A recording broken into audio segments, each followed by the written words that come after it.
दोस्तों, आज की इस तनाव और भागदौड़ भरी जिंदगी में हर एक इंसान के आगे सबसे बड़ी समस्या फिट और हेल्दी रहने की है। और आज हर एक इंसान सारी चीजें काफी जल्दी भी हासिल करना चाहता है और इसी चाह ने जन्म दिया है स्टीरॉइड्स, बॉडी बिल्डिंग सप्लीमेंट्स और प्रोटीन को। दोस्तों, स्टीरॉइड्स ऐसी दवाइयां होती हैं जिनका सेवन करने से आपको जो बॉडी बनाने में 3 से 4 साल लगने वाले थे, वही बॉडी आप मात्र 3 से 4 महीने में ही बना सकते हैं। एनाबॉलिक एंड्रोजेनिक स्टीरॉइड्स आजकल सबसे ज्यादा चलन में है, जो कि मेल हार्मोन टेस्टोस्टेरोन से बनाया जाता है, लेकिन इसके सेवन से किडनी, हार्ट और लीवर जैसे ऑर्गन्स खराब हो सकते हैं। दोस्तों, बॉडी बिल्डिंग और जिमिंग करने की आग आज हर एक युवा के सीने में जलती है, पर कोई कोई युवा अपने आप को जल्द ही टोन्ड और मस्कुलिन बनाने के लिए इन सप्लीमेंट्स को इतनी भारी मात्रा में ले लेते हैं कि फिर उनकी अच्छी खासी बॉडी तो बन जाती है, पर इन सप्लीमेंट्स के कुछ ऐसे साइड इफेक्ट होते हैं जो उनकी बॉडी को बाहर से तो आकर्षक बना देते हैं, पर अंदर से पूरी तरह से खोखला कर देते हैं। और दोस्तों, आज की इस वीडियो में हम आपको कुछ ऐसे ही बॉडी बिल्डर्स के बारे में बताएंगे जिन्होंने जल्दी जल्दी अपनी बॉडी बनाने के चक्कर में इतने स्टीरॉइड्स ले लिए कि उनकी बॉडी बाहर से तो चकाचक हो गई, पर अंदर से पूरी तरह से जर्जर हो गई। तो दोस्तों, अगर आप भी एक फिटनेस फ्रीक हो और बॉडी बिल्डिंग के शौकीन हो तो इस वीडियो को अंत तक जरूर देखें।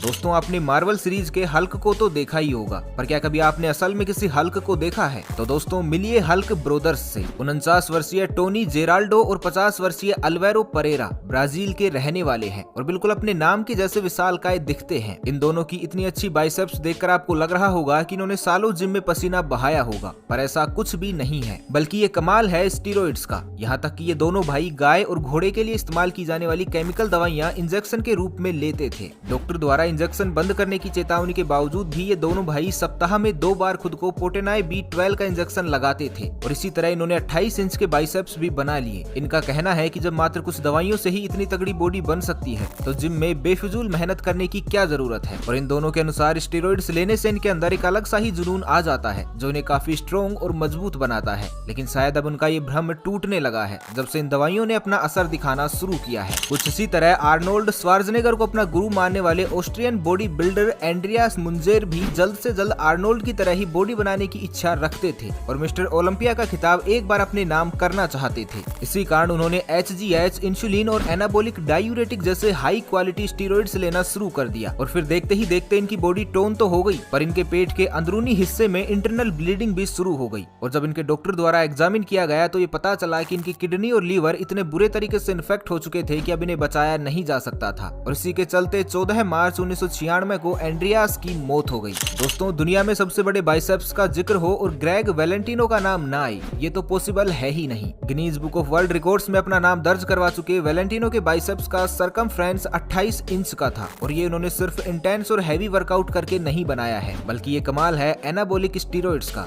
जिनकी वजह से इनकी मसल्स इतनी पंप्ड और टोन्ड हो चुकी है। वैलेंटिनो के मसल्स इतने बुरी तरीके से टोन्ड हैं कि एक बार तो इनकी मसल्स ही फट गई थी और इनके बाद इन्हें इसकी सर्जरी भी करवानी पड़ी थी। और इतने हैवी डोज में स्टेरॉइड्स लेने की वजह से इन्हें कई बार तो हार्ट अटैक भी आ चुका है। एस्पन चैनल के द्वारा वैलेंटिनो पर एक डॉक्यूमेंट्री भी बनाई गई है जिसमें उन्होंने इस बॉडी बिल्डिंग के दर्दनाक सफर के बारे में बताया है ताकि लोग उनकी गलतियों से कुछ सीख ले सके। एनाबॉलिक स्टीरॉइड्स के अलावा सिंथोल भी एक ऐसा बॉडी बिल्डिंग ड्रग है जिसका उपयोग बॉडी बिल्डर्स एक टेम्परेरी इम्प्लांट के रूप में करते हैं, जिसे मांसपेशियों में गहराई से इंजेक्ट किया जाता है और इससे मसल्स ग्रोथ काफी तेजी से हो जाती है। सिंथोल मांसपेशियों के छोटे समूह में उनकी मात्रा को बढ़ा देता है। ब्राजील के रहने वाले रोमालियो अल्वेस ने भी जल्दी जल्दी अपनी बॉडी को आकर्षक और टोन्ड बनाने के लिए यही उपाय निकाला था। उन्होंने सिंथोल ड्रग का इस कदर सेवन किया कि उनकी पीठ और शोल्डर्स में सिंथोल का जमना शुरू हो गया, जिसकी वजह से इनकी पूरी बॉडी की शेप ही बिगड़ गई और भले ही इनका फिजिक टोन्ड हो गया था, पर इनकी बॉडी स्ट्रक्चर पूरी तरीके से खराब हो चुकी थी, जिसके कारण ये अब काफी ज्यादा डरावने दिखने लगे हैं। दुनिया के कई सारे बॉडी बिल्डर्स और पावर लिफ्टर्स मिस्टर ओलंपिया जैसे बड़े बड़े बॉडी बिल्डिंग चैंपियनशिप जीतने का ख्वाब रखते हैं और इनमें से ही एक थे जर्मनी के डेनिस मेनेंस जेम्स, जिन्होंने मिस्टर ओलंपिया जीतने का भरसक प्रयास किया, लेकिन हमेशा चौथे स्थान पर ही खुद का परचम लहरा पाई, क्योंकि लगातार ग्रोथ हार्मोन ड्रग्स और एक्सटेसी टैबलेट्स लेने की वजह से उनके बाइसेप्स में अब जान ही नहीं बची थी और वो ज्यादा देर तक जिम में भी वर्कआउट नहीं कर पाते थे। यहाँ तक कि 2004 में डेनिस जेम्स को थाईलैंड से अरेस्ट भी किया गया था, क्योंकि उन्होंने धोखे से अपनी बॉडी को इतना टोन्ड बना लिया था जो कि इंटरनेशनल बॉडी बिल्डिंग फेडरेशन के रूल्स के ही खिलाफ था। तो दोस्तों, अब मिलिए इजिप्ट के रहने वाले मुस्तफा इस्माइल से, जिनकी बॉडी काफी अतरंगी किस्म की है। इनके बाइसेप्स ने भी एक समय पर Guinness book of world records में दुनिया की सबसे बड़ी बाइसेप्स के नाम पर अपनी जगह बनाई थी। मुस्तफा के आर्म का साइज 31 इंच है, पर दोस्तों इनकी ये बाइसेप बिल्कुल भी नेचुरल नहीं है, बल्कि इन्होंने भी एक्स्ट्रा बॉडी सप्लीमेंट्स और प्रोटीन का सेवन कर खुद के बाइसेप और बॉडी को ऐसे शेप में लाया है। इसके लिए इन्होंने भी जमकर सिंथोल ड्रग का सेवन किया है और तभी अपने आर्म्स को कुछ इस तरह का लुक दे पाए हैं। और ये बात दुनिया के सामने तब आई जब एक मेडिकल टेस्ट में मुस्तफा के मसल्स में जमे हुए सिंथोल का पस पाया गया, जिसके बाद पूरी दुनिया को इस विशालकाय शरीर के पीछे छिपा हुआ काला सच पता चला।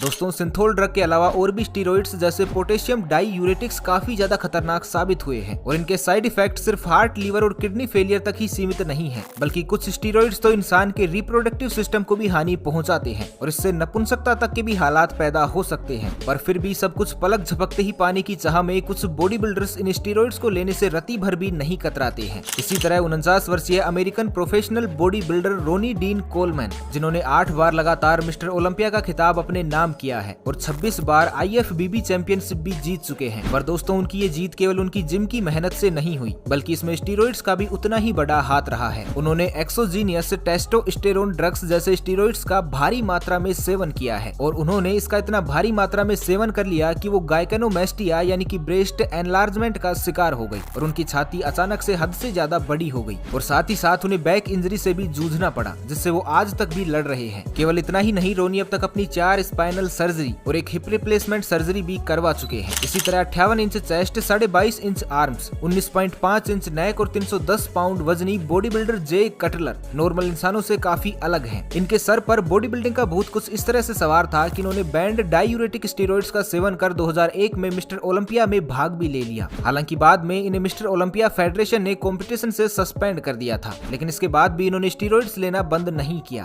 और ये लगातार बड़े पैमाने पर ड्रो और डिकोडर बोलिन जैसे जानलेवा स्टीरॉइड्स लेते रहे, जिससे उनकी फिजिक काफी ज्यादा अननेचुरल लगने लगी। और कोई भी बॉडी बिल्डिंग के जानकार सिर्फ उनकी बॉडी को ही देखकर ये बता सकते हैं कि उन्होंने किस हद तक स्टीरॉइड्स का सेवन किया है। तो दोस्तों, ये थे दुनिया भर के कुछ ऐसे जाने माने बॉडी बिल्डर्स जो स्टीरॉइड्स के नशे में इतने धुत हो गई कि उन्हें ये पता ही नहीं चल पाया कि उनकी बॉडी के लिए क्या सही है और क्या गलत, कौन से बॉडी सप्लीमेंट्स उनकी बॉडी एब्जॉर्ब कर पाएगी और कौन से नहीं, ये वो कभी जान ही नहीं पाई। तो दोस्तों, आपको क्या लगता है कि स्टीरॉइड से लेकर बॉडी बिल्डिंग करना किस हद तक सही है? हमें नीचे कमेंट बॉक्स में जरूर बताइएगा। तो मिलते हैं एक नई वीडियो में, तब तक के लिए खुश रहें, मस्त रहें, हंसते रहें। भगवान करे आप सभी का दिन शुभ हो।